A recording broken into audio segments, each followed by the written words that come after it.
Gabby and I have decided to read a wonderful Oscar Wilde story. It was technically my idea. Technically, yeah. This particular book I'm going to read from is adapted and illustrated by Maisie Paradise Shearring, and we're going to read The Happy Prince, Now let's read the blue. The Happy Prince by Oscar Wilde.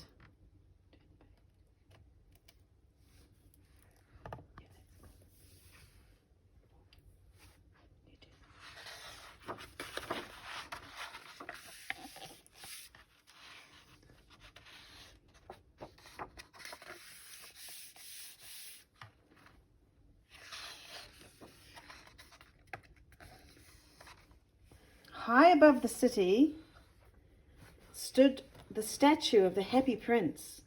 He was a beautiful statue, covered with fine leaves of gold, with 2 bright sapphires for eyes, and a large ruby on the hilt of his sword. People came from far and wide to see the Happy Prince. One night, a swallow arrived in the city. He was on his way to Egypt to meet his friends. He decided to rest on the feet of the statue. The swallow was very happy with his golden perch, but as he drifted off to sleep, a large drop of water fell on him. This was odd, because the night sky was clear and warm. Then another drop fell on him. When the 3rd drop fell, the swallow wondered if he should find a new place to sleep. Then he looked up. There were tears running down the statue's face. Why are you weeping? The swallow asked. I thought you were the Happy Prince.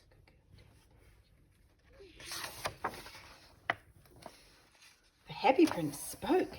When I was alive and had a human heart, I lived in a palace just outside the city. I lived a life of luxury. I never cried because I had no reason to cry. I was happy. Didn't care what happened to my people. I cared about my own happiness. But now when I look out at the city, I see sorrow. Far away in a little street, a seamstress lives with a little boy. The boy is ill. His mother is sewing a dress for the queen, but until she gets paid, she can't buy food or medicine for the poor boy. Please, little swallow, take then the ruby from my sword. I wish I could take it myself, but I cannot move. The Happy Prince looked so sad that the swallow agreed for one more night to help. Then the swallow took the ruby and flew over the city, looking for the seamstress and her son. He placed the ruby beside the seamstress and fanned the boy's face with his wings until the little boy fell into a peaceful slumber. The next day was cold, but the swallow felt warm. The Happy Prince said this was because he had done a good deed. When the moon rose, the swallow went to say goodbye to the Happy Prince, but the prince had something else to ask. Swallow, swallow, little swallow. Far away on the other side of the city, I can see a young man in his attic. He is trying to write a play for the stage. He dreams of being a writer, but is very cold and cannot afford wood for the fire.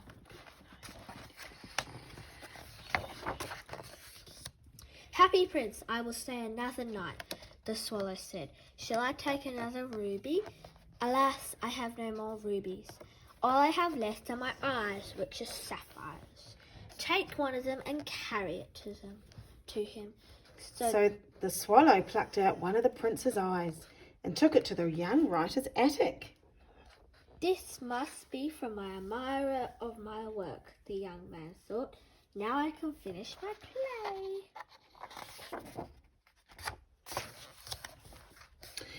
The next evening, the swallow went to say goodbye to the Happy Prince, but the prince said, Swallow, swallow, little swallow, please stay just one night more.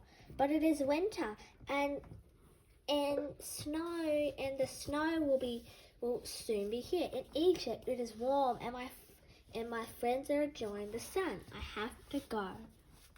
Next winter I will come back with 2 beautiful jewels to replace the ones you gave away.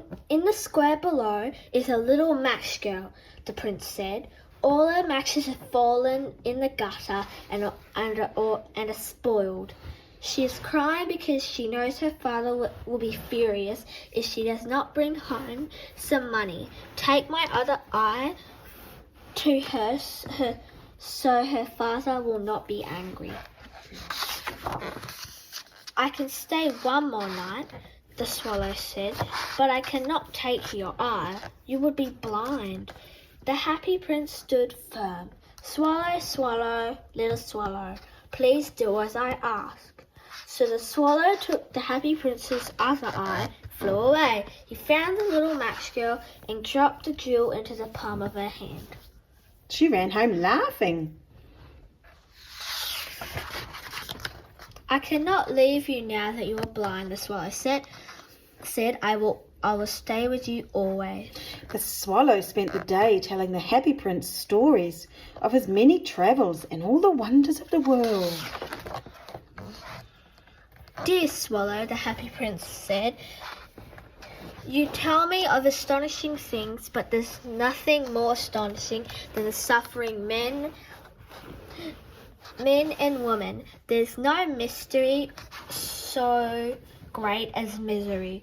Fly over my city, little swallow, and tell me what you see. So the swallow flew over the city.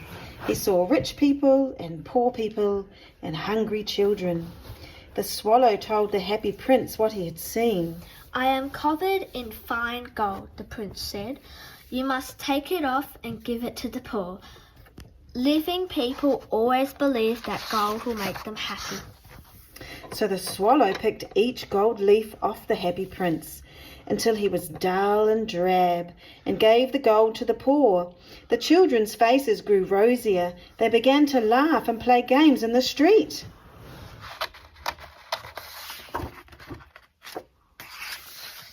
Then the snow came. The swallow grew colder and colder, but he would not leave the happy prince. The swallow loved him too much. Finally, the swallow grew weary and weak. He knew this day would be his last. Goodbye, dear prince, the swallow said. Will you let me kiss your hand? So you are going to Egypt at last, little swallow. You must kiss me on the lips. I love you.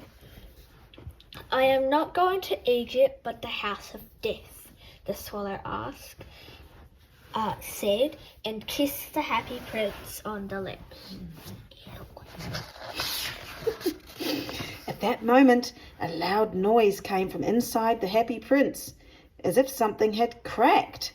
His lead heart had broken in two.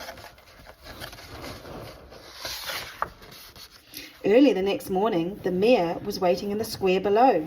He looked up at the statue. Dear me, how shabby the happy prince looks, he said. So the mayor gave the order to pull the statue down. He is not beautiful and he is not useful, the mayor said. The prince was taken to be melted. How strange, a man said. This broken lead heart won't melt in the furnace. We'll have to throw it away. So they threw it on a dust heap, where the dead swallow was also lying. God sent down an angel to look for the 2 most precious things in the city. The angel chose the swallow's dead body and the happy prince's broken heart of lead.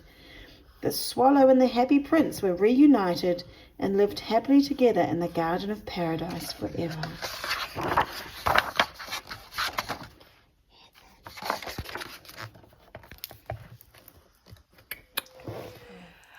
Bye-bye. Thank you for tuning in to our story at Mary Lane Editing. We love books.